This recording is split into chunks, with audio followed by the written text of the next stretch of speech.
অরণ্য সপ্তাহ উপলক্ষে বৃক্ষরোপণ ও চারাগাছ প্রদান কর্মসূচি পালন করল খানাকুলের ঘোষপুর গ্রাম পঞ্চায়েতের রঘুনাথপুরের নিউ আমরা সবাই ক্লাব। এই ক্লাবের পক্ষ থেকে শনিবার 130টি চারা রোপণ ও বিতরণ করা হয়।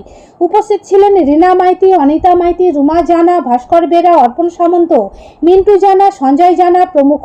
উল্লেখ্য, এই ক্লাব সারা বছরই বিভিন্ন সমাজসেবামূলক কাজের সঙ্গে যুক্ত থাকে। তাই অরণ্য সপ্তাহ উপলক্ষে সবুজায়নের উদ্দেশ্যে এদিন এই কর্মসূচি পালন করে। আমরা সাধারণত সমস্ত রকমেরই সমাজসেবামূলক কাজ করি। তার মধ্যে উল্লেখযোগ্য রক্তদান শিবির, বস্ত্র প্রদান, স্বাস্থ্য শিবির এবং আরও অন্যান্য বিভিন্ন রকম আমরা সামাজিক প্রকল্পর কাজ করে থাকি। সমস্ত মানুষের সহযোগিতা পাই আমরা, তাই আজকের দিনটিকে আমরা বেছে নিয়েছিলাম।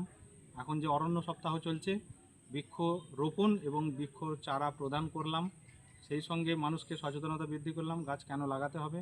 আজকে আমরা এই যে উষ্ণায়নের যে প্রভাব আমাদের স্বাভাবিক জনজীবনে প্রচুর পরিমাণে যে আমাদের প্রভাব পড়ছে, তারই উল্লেখযোগ্য আমাদেরকে যে এগিয়ে আসতে হবে সমাজের মধ্যে উল্লেখযোগ্য মানুষদের নিয়ে, যে গাছ লাগাতে হবে, আরও অন্যান্য সবুজায়নের জন্য বিভিন্ন প্রয়োজনীয় কাজকর্ম করতে হবে। সেই জন্যই আমরা আজকে চারা গাছ প্রদান করলাম, নিজেরাও রোপণ করলাম, মানুষকে উৎসাহিত করলাম। প্রায় আমরা 130-40টি গাছ ছিল, তার মধ্যে ফলের গাছ এবং বৃক্ষ জাতীয় আরও অন্যান্য গাছও ছিল। সমস্ত স্কুলের বাচ্চাদের থেকে আরম্ভ করে বয়স্ক মানুষ এবং মধ্যবয়সী এবং যুবক যুবতী সকলেই উপস্থিতি ছিল। তাই আমরা গর্বিত এবং আনন্দিত যে সমস্ত মানুষ এসেছে। তো পর্যাবরণ সংরক্ষণ বিধির অধীন তারকেশ্বর জেলার আমাদের নিউ আমরা সবাই ক্লাব পরিচালিত আমাদের এই বৃক্ষরোপণের 4 নম্বর গাছটি এখন রোপণ করা হচ্ছে। এখানে আমাদের মহিলা সদস্যরা রয়েছেন, এনারাই আমাদের এখানকার যে মন্দির এবং এখানকার যে কৃষ্টি সংস্কৃতির ওপর এনারা কাজ করছেন। আমরা চাইবো এই গাছগুলি যাতে ভালোভাবে আমাদের এই পরিবেশে আরও ভালো ফল দিতে পারে এবং ছায়া দিতে পারে, পাখিরা এসে ফল খাবে এবং সাধারণ মানুষের ছায়াতলে ভালো সময় কাটবে। আমরা সবাই ক্লাব পরিচালিত আমাদের বৃক্ষরোপণ কর্মসূচির আরও একটি গাছ, একটি বকুল লাগানো হচ্ছে মন্দির প্রাঙ্গণে। আপনারা জানেন এটা একটি বৃক্ষজাতীয় উদ্ভিদ। এটি মধ্যবঙ্গ প্রান্ত পর্যাবরণের অন্তর্গত তারকেশ্বর জেলার অধীন আরও একটি গাছ বৃক্ষরোপণের মাধ্যমে আমরা সমাপ্ত করলাম।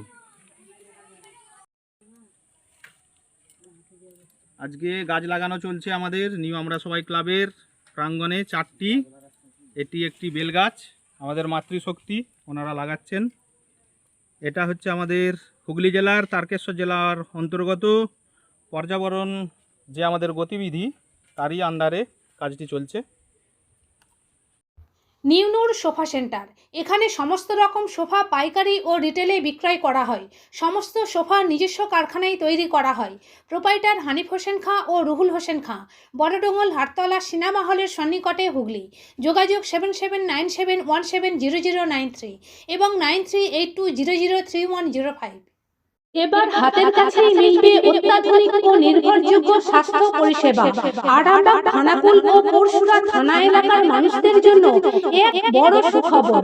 খানাকুলের সেকেন্দারপুরে গড়ে উঠেছে একটি আধুনিক ও সুসজ্জিত nursing home, lifeline health care. Director Sanjay Palu. এই নার্সিংহোমে রয়েছে 24 ঘন্টা রোগী দেখানোর ও ভর্তি করার সুব্যবস্থা। সঙ্গে রয়েছে বিনামূল্যে অ্যাম্বুলেন্স পরিষেবা। অভিজ্ঞ পরিষেবা ও যত্নশীল ব্যবস্থাপনায় আপনার সুস্থতার নির্ভরযোগ্য ঠিকানা লাইফলাইন হেলথ কেয়ার। যোগাযোগ 9735481158 7432984404।